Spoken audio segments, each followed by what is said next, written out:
Welcome back to another Ole Golf YouTube channel video. This time we're going to do a putting drill video. Now, this video is kind of, I suppose, inspired by a relatively famous drill that Luke Donald did to turn himself into not only the best putter in the world, but the best golfer in the world in the sort of early 2010s.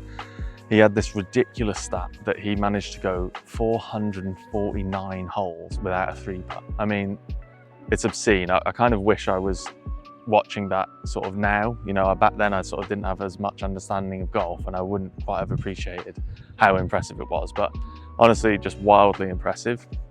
And what he'd do is he'd have this drill that he created for himself to keep himself, sharp and ready to go, where he would do a 20 putt drill where you hit 5 putts around the hole from 4, 5, 6, 7 and 8 feet, and you do it around 4 different holes. Or at least you move the putts each time. You don't want to be hitting the same putt again and again, because then you know what it's going to do. I'm going to do it out on the golf course today, which is probably the ideal situation, because then I've got a little bit of time in between the holes, a little bit more like being on the golf course. You've got to wait a bit longer to hit each putt. So yeah, he would do that, and his benchmark that he was trying to go for was about 15 out of 20. I think he possibly moved it up to 16 when he got so good, but basically that's a very impressive number for that range, 4 to 8 feet, 20 putts. Generally I think the average would be about 12 to 13 there on the PGA Tour. So we're trying to go for that, and if you didn't reach the 15 benchmark, you go again and you have to keep going. So that's where the sort of consequence comes in, that you really want to finish the drill, otherwise you've got to start all over again. So it's a good way to add a little bit of pressure and just work on those putts that really help lead to confidence in the rest of your game as well. So I'm going to show you how I get on today, and hopefully you enjoy. All right, so I've set up my station here. I've stepped out a few different holes. So I've got a 4-footer, 5-footer, 6-footer, 8-footer, 7-footer. So it's a bit random. I'm not going to go 4, 5, 6, 7, 8. It's a little bit random, just to kind of try and recreate a little bit more like what it might be like on the golf course. I'm going to start here on the 6-footer. Now, it is really important that you do your normal full routine for these putts, because you're trying to give yourself something that you can fall back on the golf course. So I'm not going to chat too much while I'm hitting the putts, but yes, let's see how I get on. Big left to right here. I've not picked the flattest area.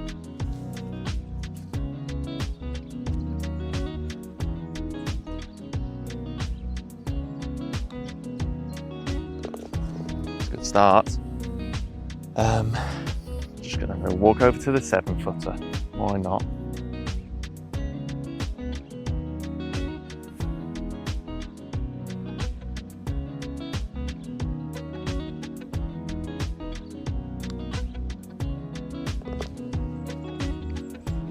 Happy with that. Obviously the percentage for those longer ones goes down quite a bit. When you're looking at a 8-footer, I think the average is about 50%, whereas 4 feet is going to be way more closer to sort of 85, 90%.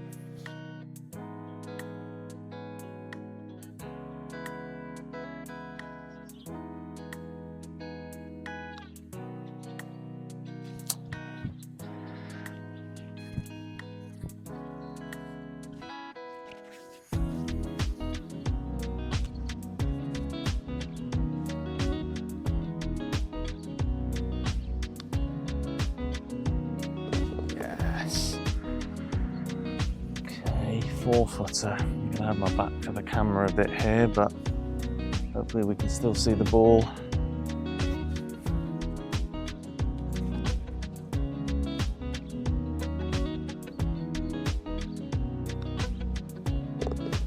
Nice, good start, guys. 4 out of 5, really solid start that. So we'll do the same again. I missed the 5-footer, but it was maybe like a 3% slope. So that's good, like my 8-footer was quite a straight putt, so you would feel good about that. But then it's good to have sloping putts as well, and try and get that variety in there to give yourself a varied test.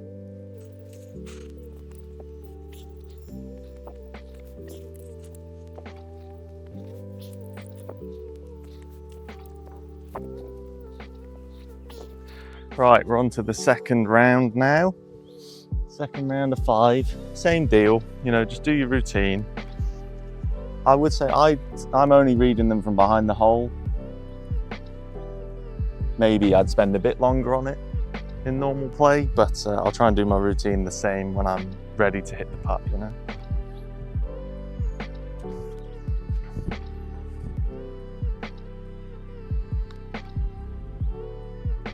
Oh, yes. Again, I'm not just going to go straight around, I'm going to mix and match a little bit.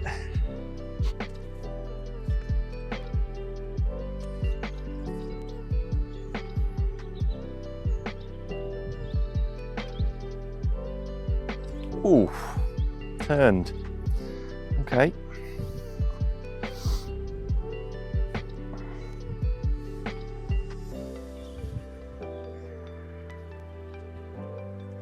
I've got a relatively flat hole here, but that's good as well because you get kind of smaller deceptive reads like that one there. I didn't see that turning.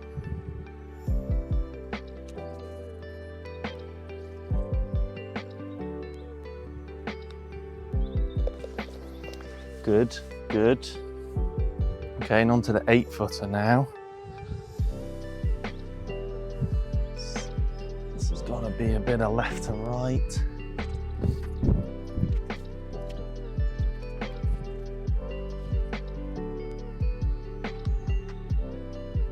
Oh, we love that one. Very pleased with that one.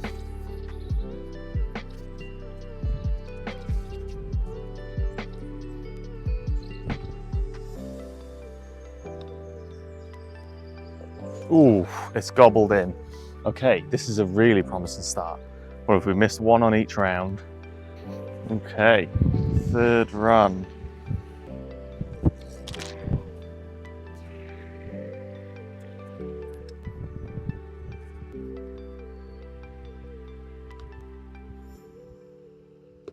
Oof, good speed.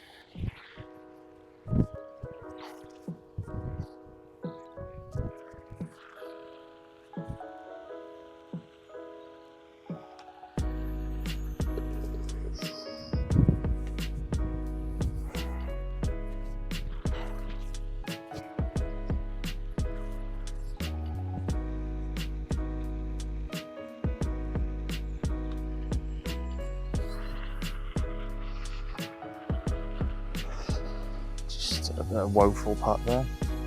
Lost my concentration a bit.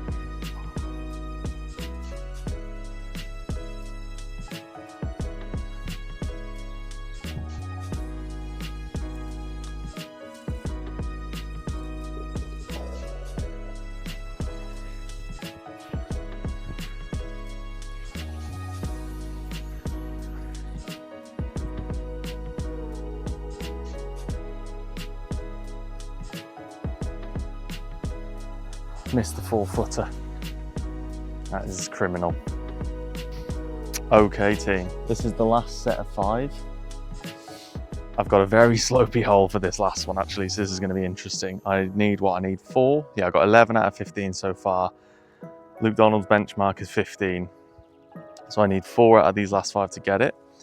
What you might notice here is because we got really sloping ones, I do tend to change my routine a little bit here, where you may have noticed before that I do 2 strokes behind the ball to begin with. When it's a really large breaking putt, especially a shorter putt, sometimes I get rid of that and I just sort of go in, and I kind of want things to be even more relaxed and instinctive. So it kind of helps me to keep that tension out of my body. So I'm certainly going to do it here, and maybe for sort of 3 or 4 of these ones.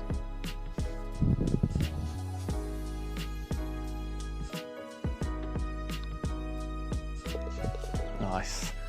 Lipped in a little bit, but pretty good. Okay, we'll go to the 6-footer. These 4, 5 and 6 are particularly brutal. So I'll be doing the no practice stroke here as well. And all I do with every putt is I pick a little spot, maybe 2 or 3 inches in front of that ball, and I'm just trying to roll it over there, especially on a putt like this. I'm trying to imagine that they're all straight putts. Well, that's all I can do really, is put the best stroke I can do on it. All the other work is done before, you know, reading the green, deciding how hard you want to hit it.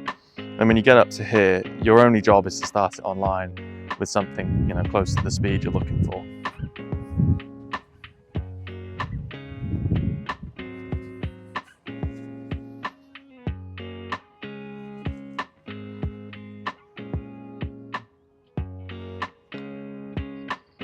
Oh, that's a lovely representation of what I just said. Stayed relaxed in the arms and I put a good stroke on it and thankfully got the read right as well. Okay, 8-footer now, uphill left to right.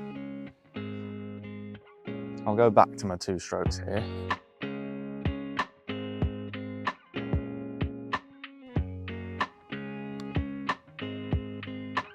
Oh, wow, it's gobbled in. Okay, we're in a strong position. If I hold one of these last 2, I've completed the challenge. Where do we go? We've got a 7-footer uphill right to left, strong right to left to be honest, and this is an absolute brutal putt. 5-footer.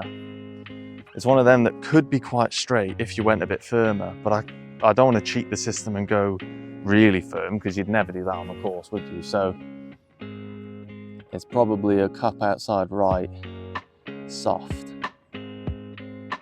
Is it a cup outside? Maybe not that much. It's, you know, now because it is a feel putt, I'm going to get over the ball and kind of feel a little bit like, where do I feel comfortable? And I've got to get to a position where I'm comfortable, then you pull the trigger.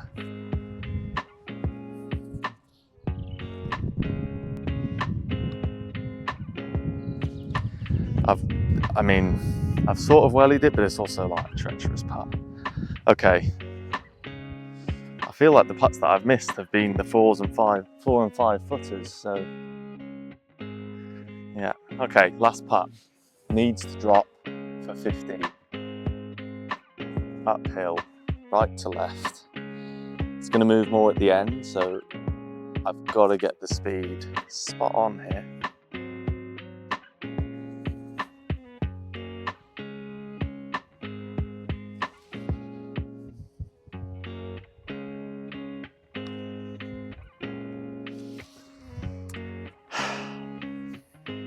Weak. See, what Luke Donald does now is he has to start again, and you have to do it until you finish. So that is what I would be doing, but I'm out on the golf course, so I can't do it here. All right, guys, thank you for watching. Bit of an anticlimactic finish there. Must work harder, must do better.